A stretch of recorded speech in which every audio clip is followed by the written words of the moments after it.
আসসালামু আলাইকুম। আমি জাফর সরকার, সাবেক সেনা সদস্য।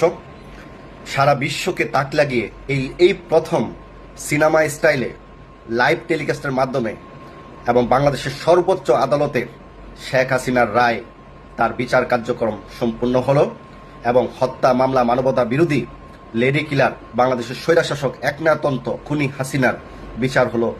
তার মৃত্যুদণ্ড 4টিতে এবং একটি আমৃত্যু তাকে সাজা দেওয়া হয়েছে। তার পাশাপাশি সাবেক স্বরাষ্ট্র মন্ত্রী আসাদুজ্জামান খানের প্রায় 10-12 জন মানুষকে হত্যা করা হয়েছে। চানখার এবং সাভারের মানুষকে পুড়িয়ে হত্যা করা হয়েছে। তার পাশাপাশি তাকে মৃত্যুদণ্ড দেওয়া হয়েছে এবং বাংলাদেশে এই প্রথম কোনো পুলিশ বাহিনীর প্রধানকে রাজসাক্ষী হওয়ার পর ওনাকে 5 বছরের সশ্রম কারাদণ্ড দণ্ডিত করেছে এবং যদি উনি রাজসাক্ষী না হতেন হয়তো ওনাকেও মৃত্যুদণ্ড দেওয়া হতো। আমি একটি প্রশ্ন বাংলাদেশের কাছে রাখতে চাই, সত্যি কি বাংলাদেশের শেখ হাসিনার ফাঁসি কার্যকর ক্ষমতা বাংলাদেশের আদালতের আছে? উত্তরটা আপনারা বলে দিবেন, কারণ এই কথাটা বলার উদ্দেশ্য হচ্ছে ওসি প্রদীপ একজন আর্মির মেজরকে হত্যা করেছে এবং তার পাশাপাশি ওই এলাকার শত শত মানুষকে সে গুম করেছে, হত্যা করেছে, টাকা পয়সা আত্মসাৎ করেছে। মানুষকে টাকা কামানোর জন্য সে ওসি প্রদীপ দেউলিয়া পাগল হয়ে গেছিল, মানে উন্মাদ হয়ে গেছিল কিভাবে টাকা পয়সা কামানো যায়। একটা হিন্দু মানুষ, মুসলমানদেরকে এভাবে হত্যা করা হয়েছে, তার ফাঁসি রায় দেওয়া হয়েছে, কিন্তু এখন পর্যন্ত তার কার্যকর হয় নাই।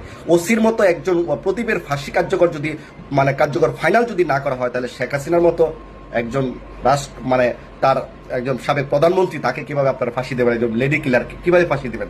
এই কথা কিন্তু রয়ে গেলাম। তো শেখ হাসিনার ফাঁসি কার্যকর তখনই আমরা বুঝবো যে শেখ হাসিনার ফাঁসি কার্যকর হবে। আগে ওসি প্রদীপের ফাঁসিটা আমরা দেখতে চাই। জনগণ, এই অন্তর্বর্তী সরকার, তাদের কি ধরনের হ্যাডম আছে এগুলো আমরা দেখতে চাই।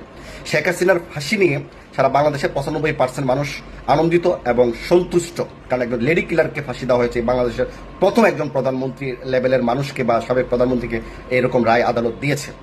তো এটার পরিপ্রেক্ষিতে বাংলাদেশ বিদেশ থেকে বিরোধিতা করছেন প্রেসিডিয়াম সদস্য নানক সাহেব এবং জজ বিচারপতির বিচার করা হবে, তাদের খবর আছে। এবং আওয়ামী লীগের সাধারণ সম্পাদক ওবায়দুল কাদের, যাকে ওরফে কাউয়া কাদের যাকে বলা হয়, উনিও খুব হুমকি দামকি দিচ্ছে এবং আগামীকাল সারা বাংলাদেশে শটডাউন থাকবে। সারা বাংলাদেশে আমি কথাটা বলতে, সারা বাংলাদেশের মানুষ কি শটডাউন সমর্থন করবে? সারা বাংলাদেশের মানুষ 95% যখন মানুষ সন্তুষ্ট হয়েছে, তাহলে অতএব 95 মানুষ এই আওয়ামী লীগের বিরুদ্ধেই থাকবে। তো আমরা চাই যে অপরাধ করেছে তার বিচার বাংলার মাটিতে হোক।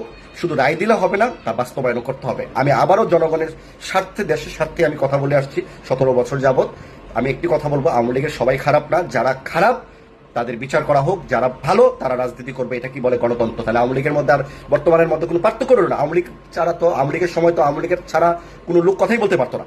আওয়ামী লীগের সময় আপনারা দেখেছেন বিএনপি নেতাকর্মীরা কত খালে বিলে জঙ্গলে ধান খেতে বাঁশবাগানে রাতের অন্ধকারে জীবনের মায়া ত্যাগ করে তারা ওইখানে নিরাপত্তার জন্য করেছিল। তারা কি দেশের নাগরিক ছিল না? এটা কি কোনো গণতন্ত্র বলতো? ওই আওয়ামী লীগ তো একমাত্রভাবে করছে।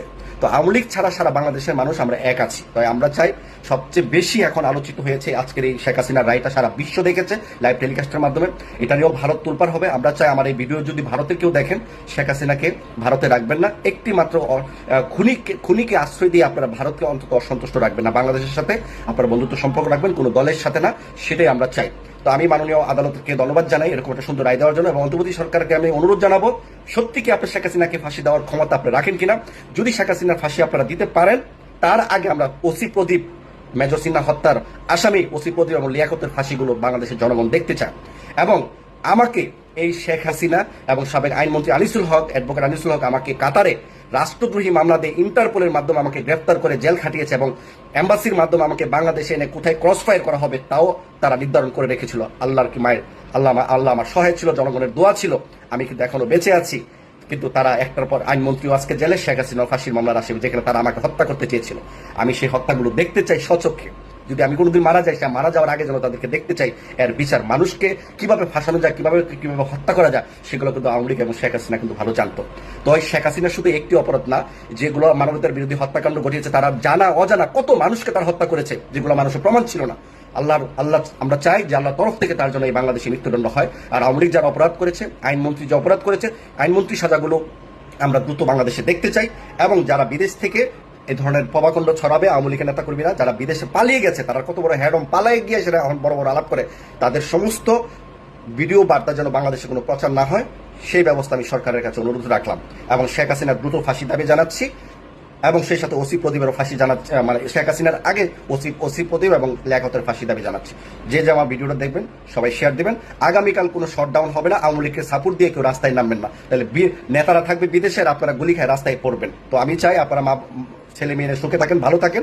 শেখ হাসিনা কোনো ভালো মানুষ ছিল না, শেখ হাসিনা আওয়ামী লীগের বড় বড় খারাপ ব্যক্তিরা কোনো ভালো মানুষ ছিল না, আসাদুজ্জামান কামাল স্বরাষ্ট্রমন্ত্রী কোনো ভালো মানুষ ছিল না। ঘুষের বিনিময়ে হাজার হাজার মানুষকে সে 17 বছর চাকরি দিয়েছে, লক্ষাধিক সে মানুষকে চাকরি দিয়েছে, লক্ষ কোটি টাকা তার বানিয়ে ফেলেছে ঘুষ বাণিজ্য করে। এইসব ব্যক্তি সাজা বাংলাদেশে হওয়া উচিত। আমি মনে করি দলবল নির্বিশেষে আওয়ামী লীগের বিচারকে 95% মানুষ সমর্থন দিয়েছে। প্রিয় দেশবাসী, সবাই লাইভটা শেয়ার দেবেন। আমি ধন্যবাদ জানাচ্ছি বাংলাদেশ সরকারকে, ধন্যবাদ জানাচ্ছি বাংলাদেশের সর্বোচ্চ আদালতকে এত সুন্দর একটি রায় দেওয়ার জন্য, কিন্তু দ্রুত বাস্তবায়নের জন্য আমরা অপেক্ষায় আছি। ধন্যবাদ সবাইকে। আসসালাম।